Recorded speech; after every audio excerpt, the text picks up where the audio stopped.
ஆதியாகமம் 38வது அதிகாரம். அக்காலத்திலே யூதா தன் சகோதரரை விட்டு அதுல்லாம் ஊரானாகிய ஈரா என்னும் ஒரு மனிதனிடத்தில் போய் சேர்ந்தான். அங்கே யூதா சூவா என்னும் பேருள்ள ஒரு கானானியனுடைய குமாரத்தியை கண்டு அவளை விவாகம் பண்ணி அவளோடே சேர்ந்தான். அவள் கர்ப்பவதியாகி ஒரு குமாரனை பெற்றாள். அவனுக்கு ஏர் என்று பெயரிட்டான். அவள் மறுபடியும் கர்ப்பவதியாகி ஒரு குமாரனை பெற்று அவனுக்கு ஓனான் என்று பெயரிட்டாள். அவள் மறுபடியும் கர்ப்பவதியாகி ஒரு குமாரனை பெற்று அவனுக்கு சேலா என்று பெயரிட்டாள். அவள் இவனை பெறுகிறபோது அவன் கெசீபிலே இருந்தான். யூதா தன் மூத்த மகனாகிய ஏர் என்பவனுக்கு தாமார் என்னும் பேருள்ள ஒரு பெண்ணை கொண்டான். யூதாவின் மூத்த மகனாகிய ஏர் என்பவன் கர்த்தரின் பார்வைக்கு பொல்லாதவனாயிருந்ததினால் கர்த்தர் அவனை அழித்து போட்டார். அப்பொழுது யூதா ஓனானை நோக்கி, நீ உன் தமையன் மனைவியை சேர்ந்து அவளை மைத்துன சுதந்திரமாய் படைத்து உன் தமையனுக்கு சந்ததியை உண்டாக்கு என்றான். அந்த சந்ததி தன் சந்ததியாயிராதென்று ஓனான் அறிந்தபடியினாலே அவன் தன் தமையனுடைய மனைவியை சேரும்போது தன் தமையனுக்கு சந்ததி உண்டாகாதபடிக்கு தன் வித்தை தரையிலே விழவிட்டு கெடுத்தான். அவன் செய்தது கர்த்தரின் பார்வைக்கு பொல்லாததாயிருந்ததினால் அவனையும் அவர் அழித்து போட்டார். அப்பொழுது யூதா தன் குமாரனாகிய சேலாவும் அவன் சகோதரர் செத்தது போல சாவான் என்று அஞ்சி தன் மருமகளாகிய தாமாரை நோக்கி, என் குமாரனாகிய சேலா பெரியவனாகு மட்டும் நீ உன் தகப்பன் வீட்டிலே கைம்பெண்ணாய் தங்கியிரு என்று சொன்னான். அந்தபடியே தாமார் போய் தன் தகப்பன் வீட்டிலே தங்கி இருந்தாள்.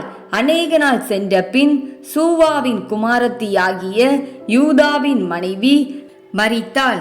யூதாவினுடைய துக்கம் ஆறின பின் அவன் அதுல்லாம் ஊரானாகிய தன் சிநேகிதன் ஈராவுடனே திம்னாவிலே தன் ஆடுகளை மயிர் கத்தரிக்கிறவர்களிடத்திற்கு போனான். அப்பொழுது உன் மாமனார் தம்முடைய ஆடுகளை மயிர் கத்தரிக்க திம்னாவுக்கு போகிறார் என்று தாமாருக்கு அறிவிக்கப்பட்டது. சேலா பெரியவனாகியும் தான் அவனுக்கு மனைவியாக கொடுக்கப்படவில்லை என்று அவள் கண்டபடியால் தன் கைம்பெண்மைக்குரிய வஸ்திரங்களை களைந்து போட்டு முக்காடிட்டு தன்னை மூடிக்கொண்டு திம்னாவுக்கு போகிற வழியில் இருக்கிற நீரூற்றுகளுக்கு முன்பாக உட்கார்ந்தாள். யூதா அவளை கண்டு அவள் தன் முகத்தை மூடியிருந்தபடியால் அவள் ஒரு வேசி என்று நினைத்து அந்த வழியாய் அவளிடத்தில் போய் அவள் தன் மருமகள் என்று அறியாமல், நான் உன்னிடத்தில் சேரும்படி வருவாயா என்றான்.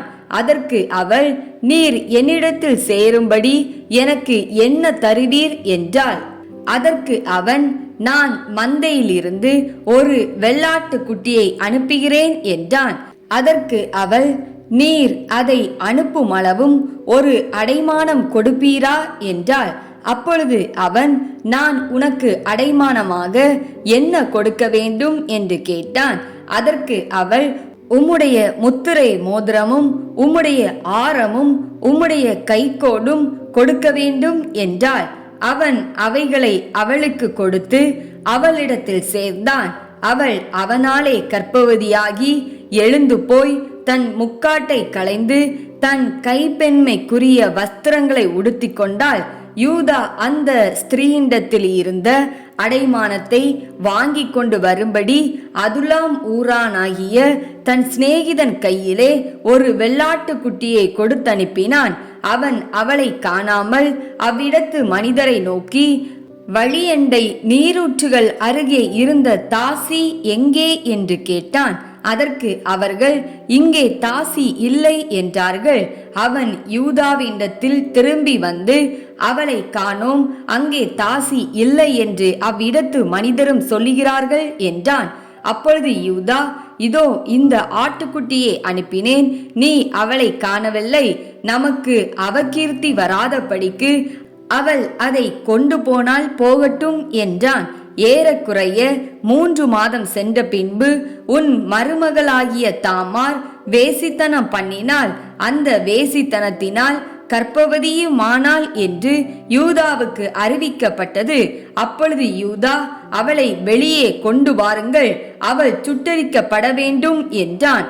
அவள் வெளியே கொண்டு வரப்பட்ட போது அவள் தன் மாமனிடத்துக்கு அந்த அடைமானத்தை அனுப்பி, இந்த பொருட்களை உடையவன் எவனோ அவனாலே நான் கர்ப்பவதியானேன், இந்த முத்திரை மோதிரமும் இந்த ஆரமும் இந்த கோலும் யாருடையவைகள் பாரும் என்று சொல்லி அனுப்பினாள்.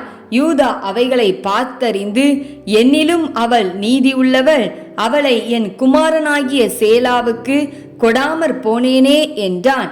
அப்புறம் அவன் அவளை சேரவில்லை. அவளுக்கு பிரசவ காலம் வந்தபோது அவள் கர்ப்பத்தில் 2 பிள்ளைகள் இருந்தன.